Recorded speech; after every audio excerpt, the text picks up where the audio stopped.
and thanks for joining us from our studios in Israel. I'm Aaron Porras, here with ILTV's Morning Briefing. After an intense round of back and forths, Russia has now officially placed the blame on Israel for the downing of a Russian aircraft over Syria last week that ended in the death of 15 Russian servicemen. As a consequence, Moscow has vowed to finally allow a shipment of S-300 surface-to-air missile systems to be sent to Syria. Chief spokesman for the Russian Ministry of Defense, Major General Igor Konashenkov, said that he has evidence to support claims that Israel intentionally hid behind the Russian Ilyushin-20 aircraft to conduct an airstrike on Syria.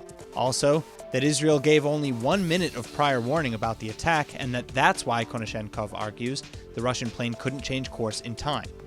Further, he says Israel claimed the strike was going to be in northern Syria when really it was in western Syria, and that of the 200 or so airstrikes Israel has conducted total in Syria in the past 2 years, Israel only notified Russia of 25. Still, the IDF and Prime Minister Netanyahu have both stuck to a very different sequence of events.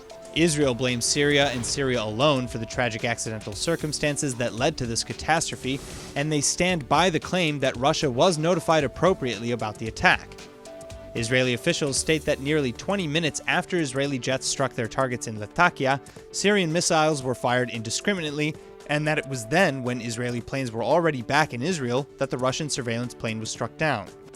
Regardless, Moscow now seems adamant that Israel is to blame, and that the S-300s will make their way into Syria, a move that Israel and the United States both decry. Despite the threats, however, Israel has already vowed to continue preventing Iranian arms from reaching Syria, Hezbollah, and other terror groups anyway. Israeli Major General Amos Yadlin suggested months ago that Israel would simply destroy the S-300s in Syria if they were indeed delivered, and now Defense Minister Lieberman has chimed in too, saying simply that, quote, "If someone shoots at our planes, we will destroy them," end quote, and that it doesn't matter what they shoot at us with. In other news, as the Yom Kippur holiday closed and Sukkot celebrations began, clashes on the border between Israeli defense forces and Palestinians in Gaza intensified. On Friday, Israeli forces opened fire on Palestinian rioters who hurled rocks, burning tires, grenades, and other explosives at Israeli soldiers and at the border. 1 Israeli was injured, and 1 Palestinian was reportedly killed. 54 were injured. The protests even included a maritime attempt to breach the blockade around the Strip, which was shut down by Israeli naval forces.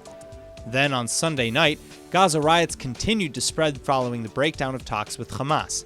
The terror group claims that indirect secret talks with Israel have been halted, and they call for a return to violent border protests instead.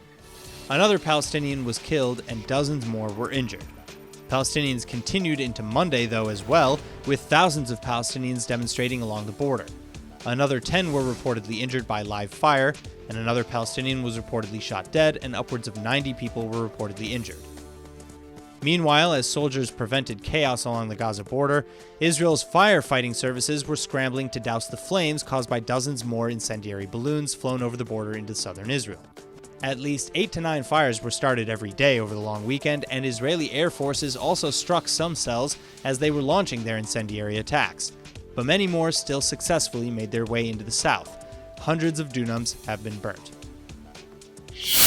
In accordance with the Israeli Supreme Court's decision, a demolition order has been sent on Sunday by the civil administration to the residents of the Bedouin outpost Khan al-Ahmar.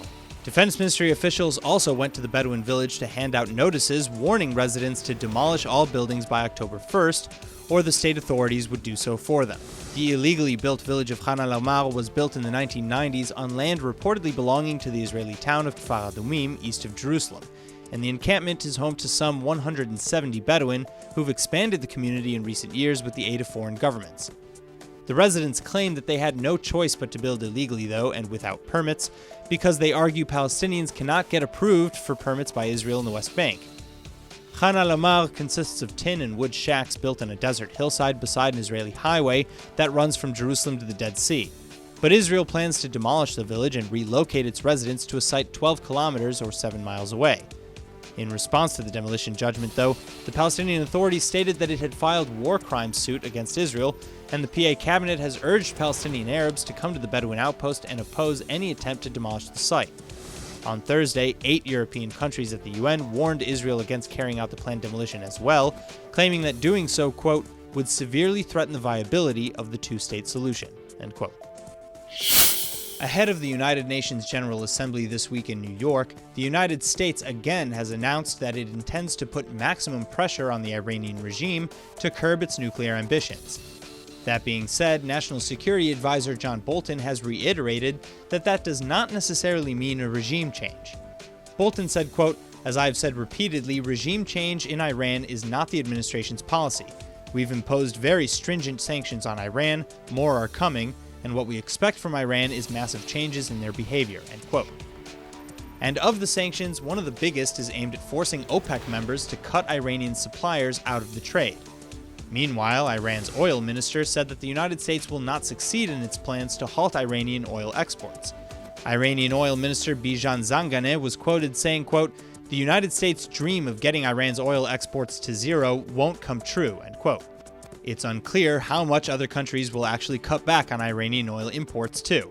Britain, France, Germany, the United States, China, who all signed the nuclear deal with Iran, also opposed the Trump administration's decision to withdraw from it, and have now announced their collective decision to work at maintaining trade with Tehran in spite of American sanctions. In fact, the European Union on Monday said its members would create a payment system with the express purpose of allowing trade with Iranian businesses to continue. The involved nations signed a statement saying that the plan was in order to, quote, "protect the freedom of the economic operators to pursue legitimate business with Iran," end quote. Only time will tell then if the new sanctions will have any of the effects that President Trump hoped to produce. That's all for now. I'm Aaron Porras, and see you later with our main daily broadcast from Israel at 2 p.m. Eastern Time.